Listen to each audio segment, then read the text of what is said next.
আয়াতুল কুরসি এত দামি কেন? কারণ আয়াতুল কুরসির মধ্যে আল্লাহর পরিচয় রয়েছে। আল্লাহর পরিচয় কোরআন শরীফে বিভিন্ন জায়গায় এসেছে।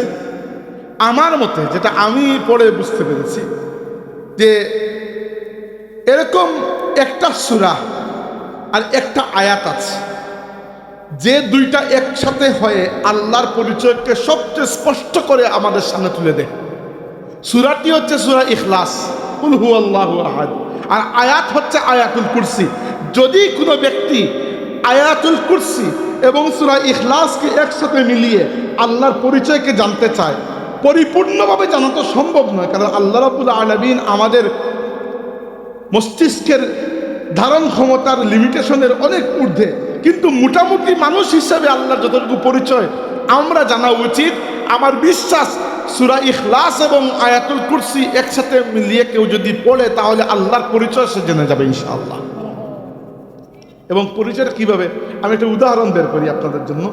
উদাহরণ দিচ্ছি, আপনারা তো জানেন যে যে কোনো জায়গায় বিদ্যুৎ যখন ফ্লো করে, কারেন্ট, এই যে কালো যে তারটা বা এই যে তারগুলা, এগুলোর মধ্যে একটা নেগেটিভ চার্জ একটা পজিটিভ চার্জ আছে, তাই না? দুই ধরনের তার থাকে। নেগেটিভ এবং পজিটিভ চার্জ দুইটাই জরুরি। দুইটা যদি একসাথে যায় তাইলে এখানে বিদ্যুৎ প্রবাহিত হয়, এটা জানেন আপনারা। তো বুঝানোর জন্য বলতেছি, এটা কোনো কিতাবের কথা না, আমার নিজের কথা, যে সূরা ইখলাস হচ্ছে আল্লাহর পরিচয়ের নেগেটিভ চার্জ, আর আয়াতুল কুরসি হচ্ছে আল্লাহর পরিচয়ের পজিটিভ চার্জ। কি জন্য বললাম? সূরা ইখলাসে আল্লাহ কি নয় সেটি বলা হয়েছে, আর আয়াতুল কুরসির মধ্যে আল্লাহ কি সেটি বলা হয়েছে। উদাহরণস্বরূপ সূরা ইখলাসের মধ্যে বলা হয়েছে কুল হুয়াল্লাহু আহাদ, হে নবী আপনি বলুন আল্লাহ একা। আহাদ মানে এক নয়, আহাদ মানে হচ্ছে একা। আসলে এক হচ্ছে ওয়াহিদ। আল্লাহর নাম ওয়াহিদ, আল্লাহর নাম আহাদ, দুটোই আল্লাহর নাম, কিন্তু এখানে আল্লাহ আহাদ শব্দ ব্যবহার করেছেন। কুল হুয়াল্লাহু আহাদ, হে নবী আপনি বলুন তিনি আল্লাহ, তিনি একা। এবার এটি দ্বারা কি বলা হয়েছে? বলা হয়েছে, বোঝানো হয়েছে এটা যে তার কোনো শরীক নেই।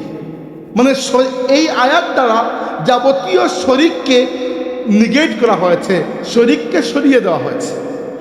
2 নম্বর আয়াতটা হচ্ছে আল্লাহুস সামাদ, আল্লাহ অমুখাপেক্ষী, কারো উপর ডিপেন্ডেন্ট নয়।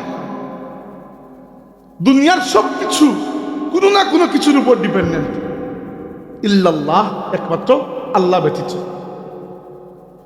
মানুষের জীবনের যাবতীয় প্রয়োজনও যদি সরে যায়, কমপক্ষে অক্সিজেনের প্রয়োজন তো থাকবে, শ্বাস।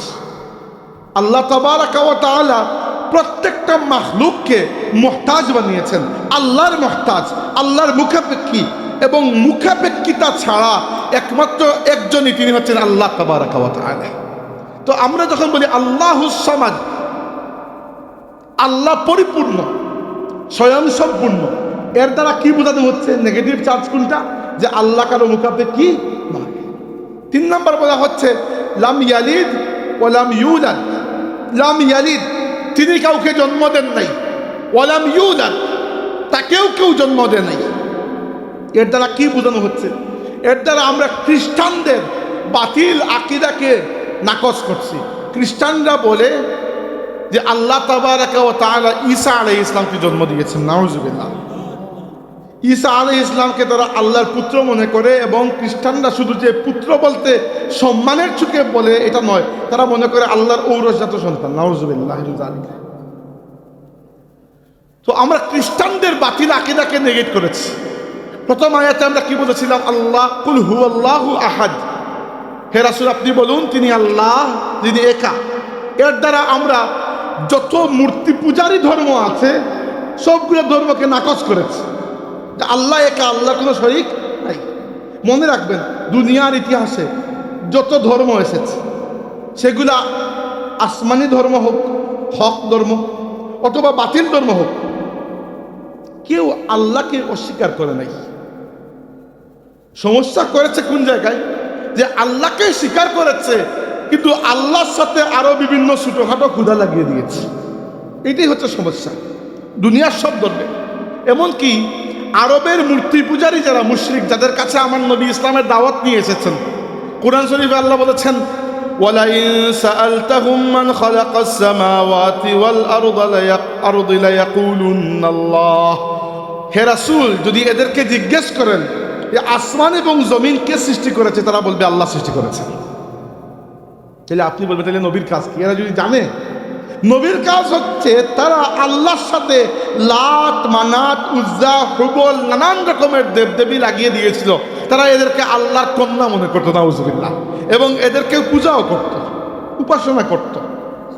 এমনকি তারা যখন হজ করত, হজ তো ইব্রাহিম আলাইহিস ইসলামের সংস্কৃতি, তো আরবরা তো ইব্রাহিম আলাইহিস ইসলামের আওলাদ, তো এরাও হজ করত, কিন্তু হজের মধ্যে এরা বিকৃতি নিয়ে এসেছিল। কিভাবে বিকৃতি?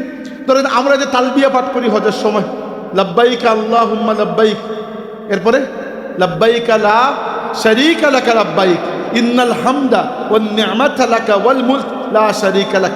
তারা বলতো, ওই মক্কার মুশরিক যারা কাফির, এরা বলতো লাব্বাইক আল্লাহুম্মা লাব্বাইক লাব্বাইক লা শারীকা লাকা লাব্বাইক ইল্লা মা তামলিকুহু ওয়া মা মালাক। তারা বলতো এটা যে আল্লাহ তোমার কোনো শরীক নাই, তবে এই সকল দেবদেবী ছাড়া যেগুলোকে তুমি শরীক বানিয়ে নিয়েছো, নাউজুবিল্লাহ। মানে হুদাই আল্লাহর উপর একটা অপবাদ আর কি। নিজে আল্লাহর শরীক বানিয়েছে তারা, বানিয়ে দোষ দিচ্ছে আল্লাহর উপরে। এরপরে ইউরোপে, এখন তো ইউরোপ মোটামুটি পুরোটাই খ্রিস্টান, খ্রিস্টান ধর্ম ইউরোপে গেছে ঈসা আলাইহিস ইসলামের প্রায় 300 বছর পরে, আমাদের নবী দুনিয়াতে আসার প্রায় 200 বছর আগে। এর আগে ইউরোপ ছিল মূর্তি পূজারী, তবে তাদের মূর্তিগুলো এরকম হিন্দুদের মূর্তির মতো নয়, ওগুলো ডিফারেন্ট একটু। আপনি ইতালি বা ফ্রান্সে গেলে মিউজিয়ামে দেখবে, দেখো। তো ইউরোপিয়ানরাও কিন্তু একজন বড় খুদায় বিশ্বাস করত, এর নিচে বিভিন্ন ছোট ছোট খুদা ছিল।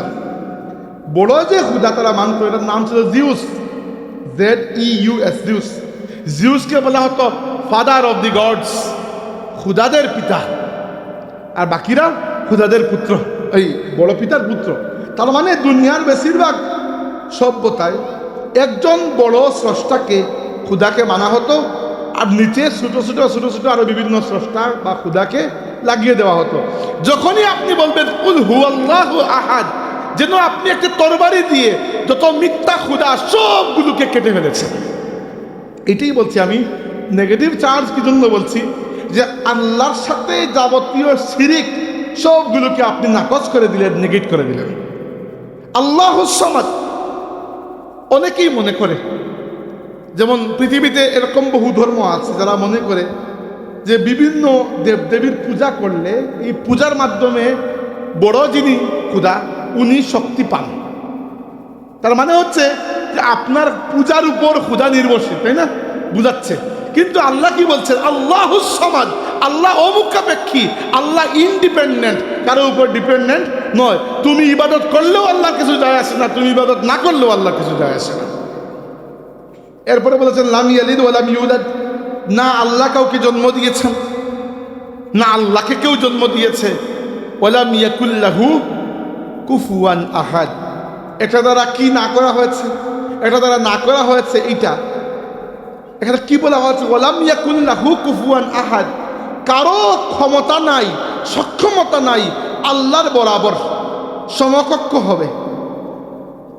মাঝে মধ্যে অর্থবিত্ত, ক্ষমতা, এই দুইটার কারণে, সাফল্য, এই তিনটার কারণে মানুষের মনের মধ্যে চরম অহংকার দেখা দেয়, এবং মানুষ নিজেকে পুরোপুরি গড মনে না করলেও মোটামুটি কোয়ার্টার গড বা সেমি গড মনে করতে শুরু করে, তাই না? যে আমার কথা শুনতেছে না, আমার কথা চলবে। ফেরাউন বলেছিল না যে আলাইসালি মুলকা মিসর ওয়া হাযিহিল আলাইসালি মুলকু মিসর ওয়া হাযিহিল আনহারু তাজরি মিন তাহতি। ফেরাউন বলেছিল যে মিশরের বাদশাহী কি আমার নয়? এই সকল নদী-নালা কি আমার পায়ের নিচ দিয়ে বয়ে যায় না? তার মানে হচ্ছে সে নিজেকে এক ধরনের খুদাই বলেছিল। নমরুদ এক ধরনের খুদাই বলেছিল, ডিরেক্টলি বলে নাই হয়তো, ফেরাউন তো ডিরেক্টলি বলেছে আনা রাব্বুকুমুল আলা, আমি তোমাদের বড় খুদা। মূল এটা কি জন্য? মানুষ ক্ষমতা, অর্থবিত্ত আর সাফল্য, এই তিনটা জিনিস মানুষের মাথা খারাপ করে দেয়। সবাই এই তিনটাকে হ্যান্ডেল করতে পারে না। যদি কেউ ক্ষমতাকে পেয়ে ঠিকমতো হ্যান্ডেল করতে পারে তাহলে সে উমর ইবনে খাত্তাব হয়ে যায়। আর যদি ক্ষমতাকে পেয়ে ঠিকমতো হ্যান্ডেল করতে না পারে তাইলে সে ফেরাউন হয়ে যায়, তাইলে সে হিটলার হয়ে যায়, মুসলিন হয়ে যায়, এরকম ফেসিস্ট হয়ে যায়। ফেসিস্ট কাকে বলে? যে ক্ষমতাকে পেয়ে মিস ইউজ করে, হ্যান্ডেল করতে পারে না, মানুষের উপর জুলুম করে। তো যেটি বলছি না যে সূরা ইখলাস মাঝখান থেকে এই জন্য বললাম, আমি আয়াতুল কুরসি নিয়ে আলোচনা করলে সাথে সূরা ইখলাসটাও বলি, আর সূরা ইখলাস নিয়ে কথা বললে সাথে আয়াতুল কুরসিও বলি, কারণ আমার কাছে এই দুইটা মিলে আল্লাহ রাব্বুল আলামিনের একটা চমৎকার পরিচয় আমাদের সামনে উঠিয়ে আনে। এবার আসুন আয়াতুল কুরসিতে। আমরা কি বলেছি?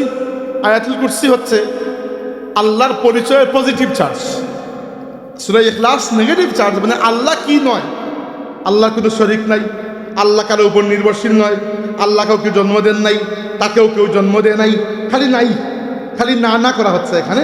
আর আল্লাহর সমকক্ষ কেউ নাই, তার মানে সব নাই, মানে তুমি আল্লাহর সাথে এইগুলাকে জুড়তে পারবে না। আল্লাহ পাক, আল্লাহ সুবহান, সুবহান মানে হচ্ছে যিনি সমস্ত দোষ ত্রুটি থেকে পাক পবিত্র।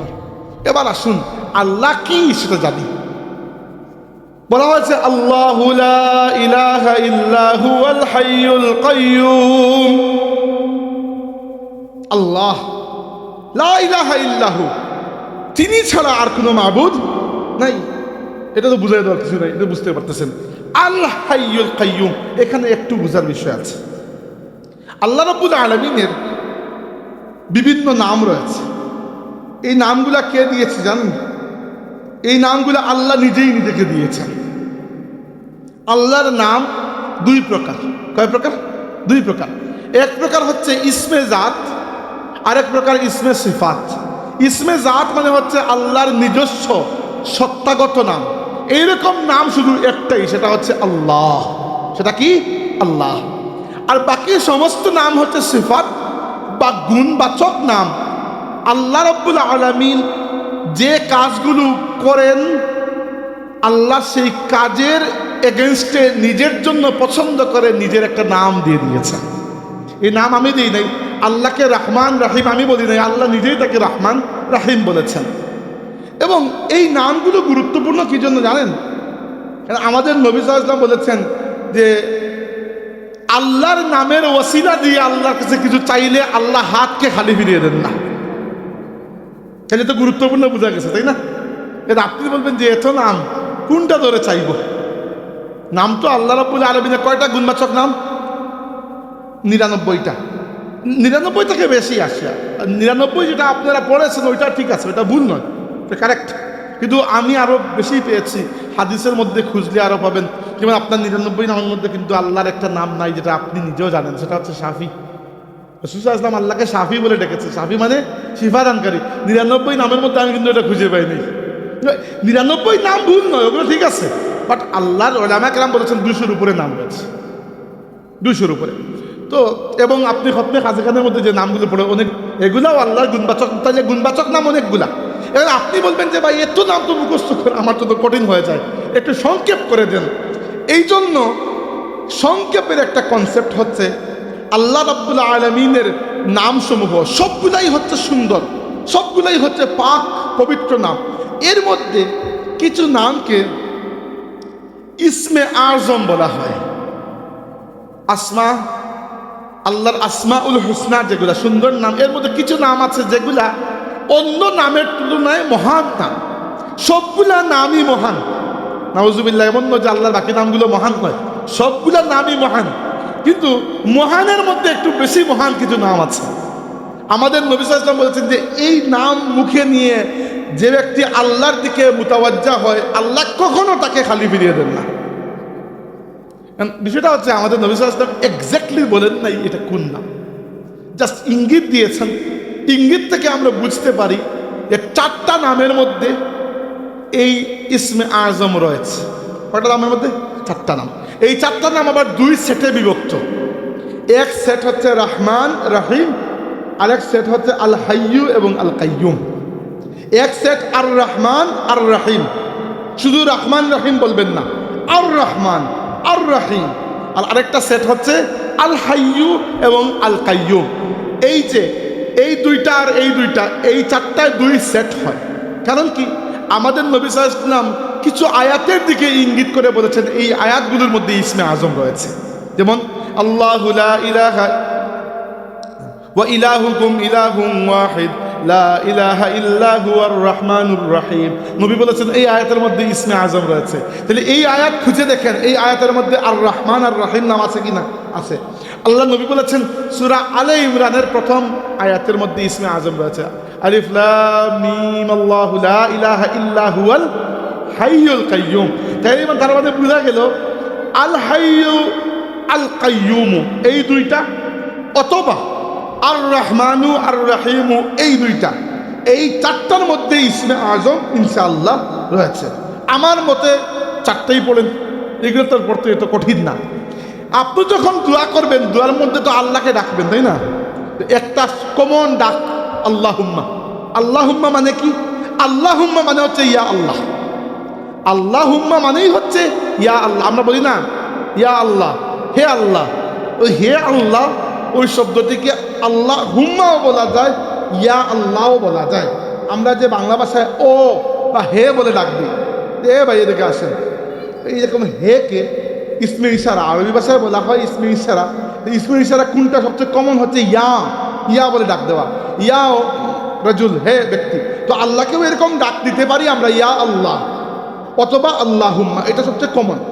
কিন্তু যেহেতু ইসমে আজম মুখে নিয়ে দোয়া করলে দোয়া কবুল হয়, তাই বাকি চারটা নামও কিন্তু দোয়া থেকে কখনো বাদ দেবেন না। এবং এগুলো ডাকারও নিয়ম আছে। আপনি যদি আর রহমান এবং আর রাহিমকে একসাথে ডাকতে চান, দুইভাবে ডাকতে পারেন। হয় বলতে পারেন ইয়া রহমানু ইয়া রহিমু, অথবা বলতে পারেন ইয়া আরহামার রাহিমিন। দুইভাবে বললেই একই অর্থ, কোনো বেশ কম নাই। মানে একটু টেকনিক্যাল পার্থক্য আছে, কিন্তু অর্থ প্রায় সেম। তাহলে হয় আপনি ডাকবেন ইয়া রহমান ও ইয়া রহিম, অথবা ডাকবেন ইয়া আরহামার রাহিমিন। যে নামেই ডাকেন না কেন, দুই সেটের মধ্যে এক সেট কিন্তু কাভার হয়ে যাচ্ছে। পরবর্তী সেট কোনটা?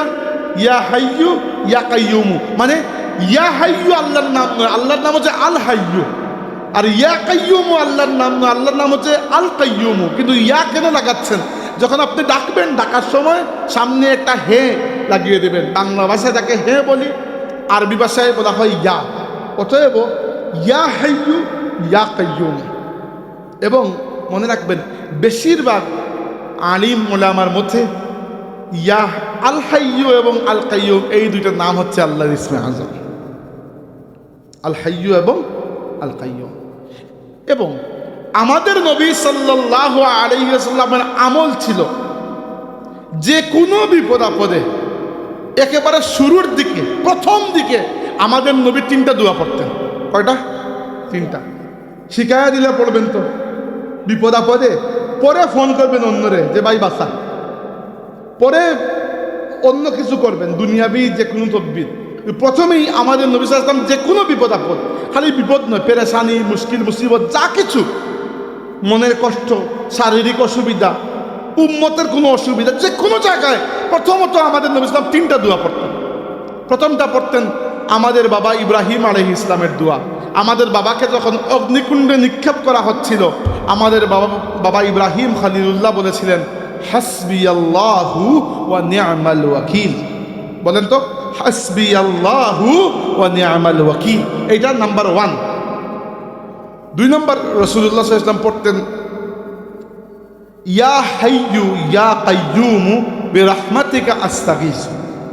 ইয়া হাইয়ু ইয়া কাইয়ুমু, এটা আমার নবীর নিজের দোয়া, তিনি নিজে এটা আমাদেরকে শিখিয়েছেন। ইয়া হাইয়ু ইয়া কাইয়ুম বিরহমাতিকা আস্তাগীসু, তোমার রহমতের কাছে, তোমার রহমতের ওসিলায় আমি তোমার কাছে তোমার সাহায্য চাই। আল্লাহ, কি পরিমাণ গভীর কথা, চিন্তা করতে পারেন।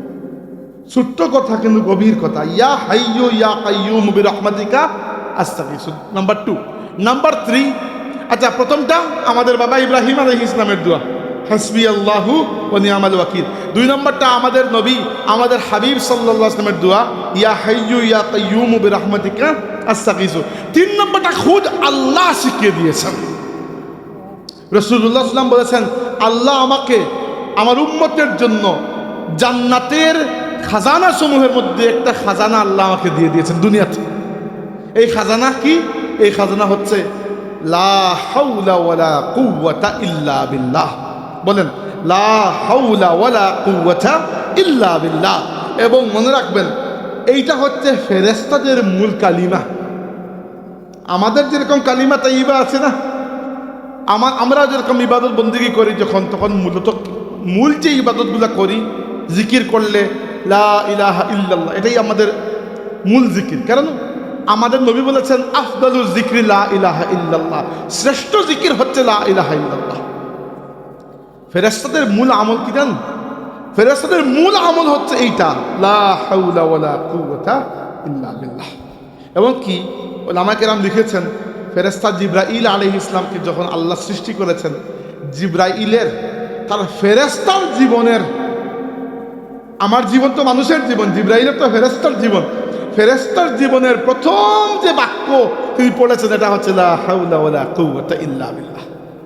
অতএব যে কোনো হাহাকার, পেরেশানি, মুশকিল, মুসিবতের মধ্যে প্রথমেই এই তিনটা বাক্য পড়বেন, ইনশাআল্লাহ। আল্লাহ তাবারকা ওয়া তাআলা বলেছেন ওমান ইয়াত্তাকিল্লাহা ইয়াজআল লাহু মাখরাজান ওয়া ইয়ারযুকহু মিন হাইসু লা ইয়াহতাসিব ওমান ইয়াতাওয়াক্কাল আলাল্লাহি ফাহুয়া হাসবুহ ইন্নাল্লাহা বালিগু আমরি। যে ব্যক্তি আল্লাহকে ভয় করে, আল্লাহ তার জন্য রাস্তা বের করে দেন এবং তাকে এমন জায়গা থেকে রিজিক দান করেন যেখান থেকে রিজিক পাওয়ার কোনো আশাই তার ছিল না। ওমান ইয়াতাওয়াক্কাল আলাল্লাহি ফাহুয়া হাসবুহ। আর যে ব্যক্তি আল্লাহর উপর ভরসা করে, আল্লাহ তার জন্য যথেষ্ট হয়ে যান। এক আয়াত এক বাক্য শেষ হলো আল্লাহু লা ইলাহা ইল্লা হুয়াল হাইয়ুল কাইয়্যুম। পরে বলেছেন আল্লাহ লা তাখুযুহু সিনাতুন ওয়ালা নাওম, লা তাখুযুহু, তাকে ধরতে পারে না। আখাযা মানে হচ্ছে ধরা, লা তাখুযুহু, তাকে পাকড়াও করতে পারে না, ধরতে পারে না, ছুঁইতে পারে না।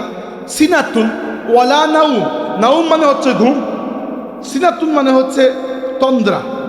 ওই যে মাঝে মধ্যে আমরা ক্লান্ত হয়ে এরকম একটু সিলেটি ভাষায় তাকে উঙ্গানু বলা হয়, এইটা অর্থাৎ এখানে বোঝানো হচ্ছে যে একটা মানুষের যাবতীয় দুষ্ত্রুটি যদি তার থেকে সরিয়ে নিয়ে যাওয়াও হয়, একটা দুর্বলতা শেষ পর্যন্ত সবার মধ্যে থাকবে, সেটা হচ্ছে ক্লান্তি। ক্লান্তিকে আপনি একবারে দূর করতে পারবেন। এমনকি নবী রাসূল আমাদের মতো মানুষ নয়, তারা অনেক উপরে, কিন্তু নবী রাসূলও তো ক্লান্ত হতেন না। ক্লান্ত যদি হন না, তিনি হচ্ছেন আল্লাহ। বুঝতে পেরেছেন? আর ক্লান্ত না হইলে তন্দ্রা বা ঘুমের প্রয়োজন আছে। তার মানে হচ্ছে আচ্ছা, ঘুম বা তন্দ্রা বা ক্লান্তি এগুলো কোনো খারাপ দোষ নয়, এগুলো নর্মাল মানবিক গুণ। তো মানবিক অন্যান্য যে ত্রুটি আছে ওইগুলো আল্লাহর মধ্যে কিভাবে থাকবে? সবচেয়ে কম ত্রুটি যেটা ক্লান্তি, এটা ত্রুটি নয়, জাস্ট একটা মানবিক বৈশিষ্ট্য। আল্লাহর মধ্যে ওইটাও নাই, আল্লাহ ওইটা থেকেও পাক। লা তাখুযুহু সিনাতুন ওয়ালা নাওম, মানে আল্লাহ রাব্বুল আলামিনকে ঘুম কিংবা তন্দ্রা, ইন শর্ট ক্লান্তি কখনো স্পর্শ করতে পারে না। এই জন্য মুর্শিদ নাহাজ বড় সাহেব এরা কবিতার মধ্যে বলেছিলেন যে অথই সাগর তলে রহমান রহিম বলে, ডাক দিলে সেখানে পাবে তুই আমায়। বা এক্স্যাক্টলি লাইনটা ভুলে যাচ্ছে, কথাটা খুব গভীর, যে যখন আপনার সামনে you will have no option left, যখন আল্লাহর উপর এই পর্যায়ের ভরসা আসবে, তাওয়াক্কুল আসবে, যে তাওয়াক্কুল নরমাল জীবনে সম্ভবই নয়। হ্যাঁ, ইসলামের সুন্নত হচ্ছে আপনি নিজে কাজ করবেন, পরে আল্লাহর উপর ভরসা করবেন। কিন্তু আল্লাহ না করুক, আপনি বিমান দিয়ে যাচ্ছেন, বিমান অ্যাক্সিডেন্ট হয়ে গেল, তো আপনি ওখানে কী করার আছে? কিছু করার তো নাই। ওই সময় আপনার মনে হবে যে আল্লাহ তুমি কি দেখতেছো, তুমি কি আছো? এমন কোনো রব যদি আপনার হতো যে রব ঘুমিয়ে পড়তো, কই পাইতেন আপনি? কিন্তু আল্লাহর রাসূল আমাদেরকে এমন এক রবের পরিচয় দিয়ে গেছেন, লা তাখুযুহু সিনাতুন ওয়ালা নাওম, ঘুম কিংবা তন্দ্রা তাকে কখনো স্পর্শ করতে পারে না। লাহু মা ফিস সামাওয়াতি ওয়া মা ফিল আরদ, আসমান সমূহ এবং জমিনের মধ্যে যা কিছু আছে সব কিছু তার। কার? আল্লাহ। তার মানে হচ্ছে আল্লাহর মালিকানাধীন, আল্লাহর মালিকানাধীন। এখান থেকে ইসলামের মালিকানার কনসেপ্টটাও ক্লিয়ার হয়ে যায়। দুনিয়াতে দুইটা অর্থনৈতিক ফিলসফি দর্শন রয়েছে। একটাকে বলা হয় ক্যাপিটালিজম বা পুঁজিবাদ, একটাকে বলা হয় কমিউনিজম বা সাম্যবাদ। ক্যাপিটালিজমের মতে যে পুঁজির মালিক বা উৎপাদনের উপকরণের মালিক হচ্ছে মানুষ, ব্যক্তি। ব্যক্তি যেভাবে ইচ্ছা খাটায় তার খুশি, সরকারকে ট্যাক্স দিয়ে দিলে সরকার শান্তি, আর কিছু বলতে পারবে না।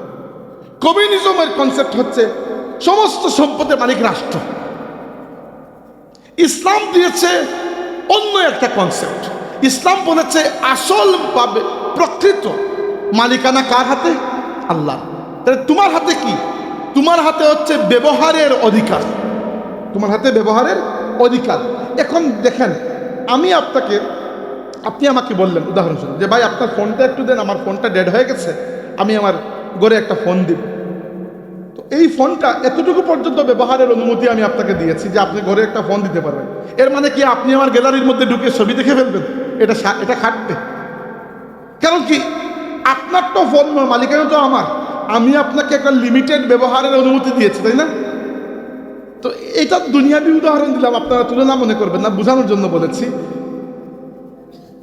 আল্লাহ তাবারাকা ওয়া তাআলা এই দুনিয়াতে বাকি সব কিছু তো বটেই, আমাদের শরীরটাকেও আল্লাহ ওন করেন। মালিককে আল্লাহ, আমাদেরকে আল্লাহ ব্যবহারের অনুমতি দিয়েছেন।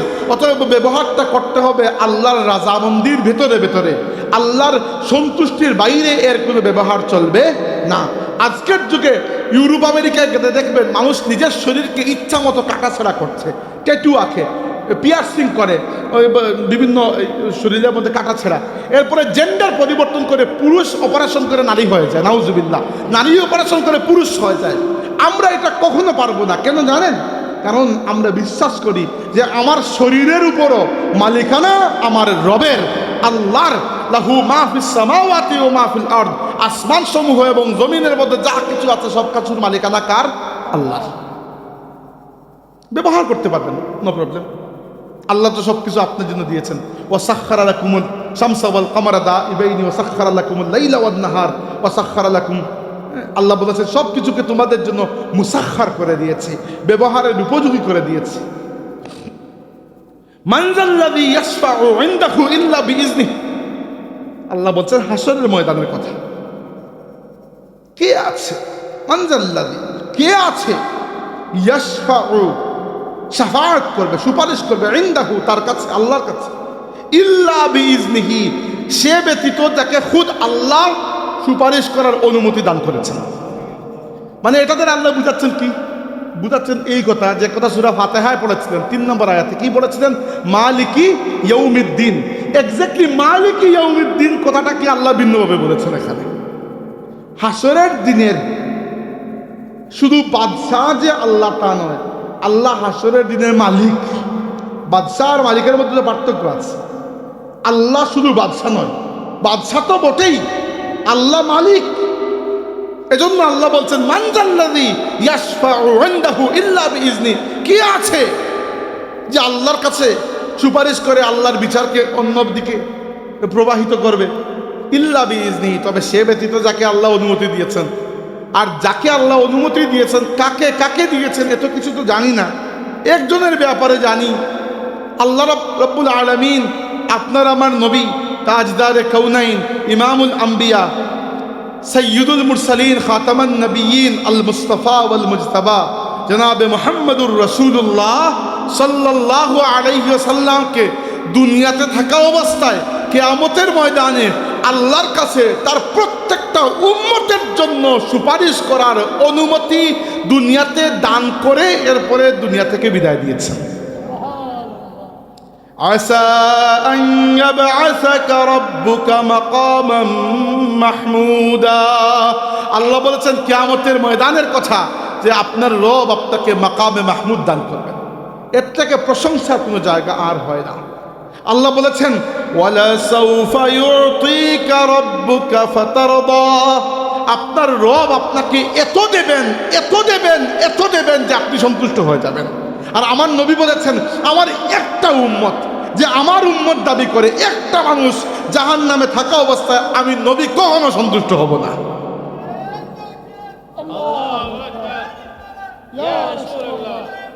তাহলে এইটা বুঝলাম। ইয়ালামু মা বাইনা আইদিহিম ওয়া মা খালফাহুম। এখন সুপারিশ যে আপনি হাসরের দিন কারোর জন্য করবেন, এখন আপনি এমন কোনো বিচারকের সামনে যদি সুপারিশ করেন যে বিচারক ওই অপরাধীকে চিনে না, তাইলে হয়তো আপনি সুপারিশ করতে পারবেন যে জজ সাহেব আপনি ভুল করতেছেন, মানুষটা আসলে ভালো। কিন্তু এখানে যিনি বিচারক উনি তো আপনার চাইতে আপনার নিজেকে ভালো চিনেন না। আপনি যে আল্লাহর কাছে গিয়ে আমার কথা বলবেন যে আল্লাহ ছেড়ে দাও, মানুষটা ভালো, তো আল্লাহ কি জানেন না আমি ভালো কি খারাপ? আর আমি যে আপনার কথা গিয়ে বলবো ভালো, তো আল্লাহ কি জানেন না কে কি করে এসেছে? তো আল্লাহ এটাই বলছেন যে ইয়ালামু মা বাইনা আইদিহিম ওয়া মা খালফাহুম। তারা মানে মানুষেরা সামনে কি করেছে আর পেছনে কি করেছে সবই আল্লাহ খুব ভালোই জানেন। নবী যে সুপারিশ করবেন এর মানে এই নয় যে নবী বলবেন যে আল্লাহ নাউজুবিল্লাহ তোমার বিচার ঠিক নাই, নাউজুবিল্লাহ সুম্মা নাউজুবিল্লাহ। নবী বলবেন আল্লাহ আমার উম্মত হিসাবে তুমি দয়া করো, আল্লাহ দয়া করে ফেলবেন। নবী যেটার কথা বলবেন যে আল্লাহ আমার উম্মত, নিসবতটা আমার সাথে। নবী এটা বলবেন না যে আল্লাহ নির্দোষ, এই মানুষটা নির্দোষ, কারণ নবী তো জানেন যে আল্লাহ ভালো করেই জানেন আমি দোষী না নির্দোষ। নবী বলবেন আল্লাহ তোমার হাবিব, আমি তোমার হাবিবের খাতিরে তাকে মাফ করে দিয়ে দাও, এইটা বলবেন। এবং কি কতটুকু পর্যন্ত বলবেন? আল্লাহ নবী ইসলাম বলেছেন ইন্না শাফাআতি লি আহলিল কাবাইরি মিন উম্মতি, আমার উম্মতের মধ্যে যারা কবিরা গুনাহে লিপ্ত ওদের জন্য আমি কিয়ামতের দিন আল্লাহর কাছে সুপারিশ করব। হ্যাঁ, একটা শর্তে, যে এরা যদি কখনো আল্লাহর সাথে শিরক না করে। শিরক করলে আর আল্লাহ রাসূল সুপারিশ করবেন না। যাই হোক, তাহলে আল্লাহ রাব্বুল আলামিনের কাছে আন্দাজে সুপারিশ করে লাভও নাই। নবীর কথা ভিন্ন, নবীর কথা আলাদা, কিন্তু অন্য কোনো মানুষ আল্লাহর কাছে আন্দাজে সুপারিশ করে লাভ নাই। যার জন্য সুপারিশ করবেন আল্লাহ তো তাকে আপনার থেকে ভালো জানেন। 2 নম্বর, আপনার ওই ব্যক্তির জন্য মায়া আছে, আল্লাহর কি তার বান্দার জন্য মায়া নাই? এই জন্য সুপারিশ এজন্য নয় যে কেউ আল্লাহর বিচারকে অন্য খাতে প্রবাহিত করবে। সুপারিশের সুযোগ আল্লাহ খালি নবী নয়, নবীর উম্মতের মধ্যেও বহুত মানুষকে দেবেন। এটা দেবেন এজন্য যে আল্লাহ কিয়ামতের দিন এদেরকে ইজ্জত দিতে চাইবেন। এই সুপারিশের অনুমতি হচ্ছে ইজ্জতের একটা কাজ, এই জন্য আল্লাহ সুপারিশের অনুমতি দেবেন। বুঝতে পেরেছেন? যেমন হাফিজে কোরআন সুপারিশ করতে পারবে, এর মানে এই নয় যে হাফিজে কোরআন এত পাওয়ার যে আল্লাহর বিচারকে অন্য খাতে নিয়ে যাবে, না না না। হাফিজে কোরআন সুপারিশ করতে পারবে এটা বলে যে আল্লাহ আমি তোমার কোরআনের হামিল, কোরআনের বাহক, আমার দিকে চেয়ে ছেড়ে দাও, এইরকম হয়তো তার মায়ের জন্য বাবার জন্য করতে পারে। তো সুপারিশ শাফাআত যে করতে পারবে এই করাটা মূলত তার জন্য একটা সম্মানের বিষয়। বুঝতে পেরেছেন? আর সবচেয়ে বেশি সম্মানীকে যাকে আল্লাহ দুনিয়াতে থাকতে মাকামে মাহমুদ দান করেছেন, তিনি আমার নবী সাল্লাল্লাহু আলাইহি ওয়াসাল্লাম। আচ্ছা, ইয়ালামু বাইনা আইদিহিম ওয়া মা খালফাহুম ওয়া লা ইউহিতুনা বিশাইইন মিন ইলমিহি ইল্লা বিমা শাআ। অর্থাৎ আল্লাহ রাব্বুল আলামিনের যে ইলম রয়েছে সেই ইলম থেকে কেউ কোনো কিছু ইহাতা করতে পারে না, ধারণ করতে পারে না, যতটুকু আল্লাহ চান ততটুকু ছাড়া। ইন শর্ট, আল্লাহ রাব্বুল আলামিন যাকে যতটুকু ইলম দান করার দান করেছেন, এছাড়া ইলমের অন্য কোনো সোর্স নাই। এমনকি আল্লাহ রাব্বুল আলামিনের ইলম থেকে সেই ইলম আমাদের জন্য হাজির হোক কিংবা গায়েব হোক, আল্লাহ যাকে যতটুকু দিয়েছেন ততটুকু ছাড়া অন্য কেউ অন্য কোনো ইলম আল্লাহর কাছ থেকে আনতে পারবে না। এটা ইলমের উপর আল্লাহর মালিকানাকে সাবিত করে। এবং এখান থেকে একটা মাসলা সমাধান হয়ে যায় যে আমাদের সমাজে একটা মাসলা নিয়ে খুবই পেরেশানি, এ নবী গায়েবের খবর জানেন কিনা? শুনেন নাই কখনো এটা? নবী গায়েব জানেন কিনা? নবী যদি গায়েব না জানতেন নবী কেমনে হইলেন? স্বাভাবিক এটা প্রশ্ন না। নাবাউন শব্দ থেকে নবী শব্দটা এসেছে। নাবাউন মানে হচ্ছে গোপন। আল্লাহ তার ইলমে গায়েব জানিয়ে দিয়েছেন যতটুকু জানানোর, তিনিই তো নবী। তাহলে নবী আর আপনি তো বরাবর হয়ে যেতেন। বুঝতে পেরেছেন? আপনি কি গায়েবের খবর জানেন না? তো নবী যদি না জানতেন তো নবীর মধ্যে আর উম্মতের মধ্যে কি পার্থক্য? নবী অবশ্যই গায়েবের খবর জানেন, এজন্যই তো তিনি নবী হয়েছেন। কিন্তু সেই জানা আর আল্লাহর জানা বরাবর নয়। আল্লাহর জ্ঞান আল্লাহর নিজস্ব, নবী সহ বাকি তাম সৃষ্টি জগতের জ্ঞান আল্লাহ থেকে প্রাপ্ত। বুঝতে পেরেছেন? কিন্তু পার্থক্য আছে। আল্লাহ নবীকে যা দিয়েছেন আমাকে তা দেন নাই। তাম মানব জাতিকে মিলিয়ে আল্লাহ যতটুকু ইলম দিয়েছেন, তার হাবিবকে আল্লাহ তার চাইতে বহুগুণ বেশি ইলম একত্রে একাই দিয়ে দিয়েছেন। ওয়ালা ইয়াউদুহু হিফযুহুমা ওয়া হুয়াল আলিয়্যুল আযীম, শেষ আয়াত। শেষ আয়াত না, আয়াত তো একটাই, খালি আয়াত বলতেছে ওয়ালা ইয়াউদুহু হিফযুহুমা, অর্থাৎ এই যে এত কিছু, সরি, ওয়াসিআ কুরসিয়ুহুস সামাওয়াতি ওয়াল আরদ, আল্লাহ বলেছেন আল্লাহর কুরসি আসমান সমূহ এবং জমিনকে ব্যক্তিত করে রেখেছে। এখানে কুরসি দ্বারা দুইটা উদ্দেশ্য হইতে পারে। একটা হচ্ছে আসলেই আল্লাহর সৃষ্টি করা বিভিন্ন বস্তুর মধ্যে একটা হচ্ছে কুরসি, আরশ যেরকম কুরসিও এরকম। এটা কীরকম ডিজাইন তো আমরা তো দেখি নাই, জানি না। আর কেউ বলেছেন এখানে কুরসি দ্বারা ইক্তেদার উদ্দেশ্য, আল্লাহর পাওয়ার, আল্লাহর ক্ষমতা। তো যেটাই ধরতে পারেন যে হাদিসে এসেছে একটা আসমান থেকে তার ঠিক উপরের আসমান এতটুকু বড়, বাদ ধরেন দ্বিতীয় আসমান থেকে প্রথম আসমানে এত ছোট, যতটুকু একটা বিশাল মরুভূমির মধ্যে একটা আংটি যত ছোট, দ্বিতীয় থেকে প্রথম আসমান এতটুকু ছোট, তৃতীয় থেকে দ্বিতীয়টা এতটুকু ছোট, চতুর্থ থেকে তৃতীয়টা এতটুকু ছোট। এভাবে সপ্তম আসমান আল্লাহর কুরসির তুলনায় এতটুকু ছোট যতটুকু একটা বিশাল মরুভূমির মধ্যে একটা আংটি। সুবহানাল্লাহ। তো এইখানে কুরসি দ্বারা হইতে পারে আল্লাহ রাব্বুল আলামিন বুঝিয়েছেন যে আল্লাহর আসলেই যে কুরসি সেটা আসমান জমিনের চাইতে বড়, আসমান জমিনকে ব্যক্তিত করে রেখেছে, এইটাও কারেক্ট। আর যদিও এরকম হয় যে আল্লাহ কুরসি দ্বারা তার পাওয়ার বুঝিয়েছেন যে আল্লাহ আসমান জমিন সব কিছুর উপর পাওয়ারফুল, তাও ঠিক আছে। ওয়ালা ইয়াউদুহু হিফযুহুমা, আসমান সমূহ এবং জমিনকে হেফাজত করতে গিয়ে আল্লাহ কখনো ক্লান্ত হন না, এই জন্য তো ঘুমান না। ও হুয়াল আলিয়ুল আযীম, আর আল্লাহ হচ্ছেন আল আলী আল আযীম। আল আলী মানে সুউচ্চ, আল আযীম মানে সুমহান। যে ব্যক্তি সূরা ইখলাস আর আয়াতুল কুরসিকে একসাথে মিলিয়ে পড়বে, আশা করা যায় সে আল্লাহ তাবারaka ওয়া তাআলার মোটামুটি একটা পরিচয় পেয়ে যাবে। আল্লাহ পাক আমাদেরকে আয়াতুল কুরসির উপর আমল করার তৌফিক দান করে। আমরা বলি আমিন। ওয়া আখিরু দাওয়ানা আলহামদুলিল্লাহি রাব্বিল আলামিন।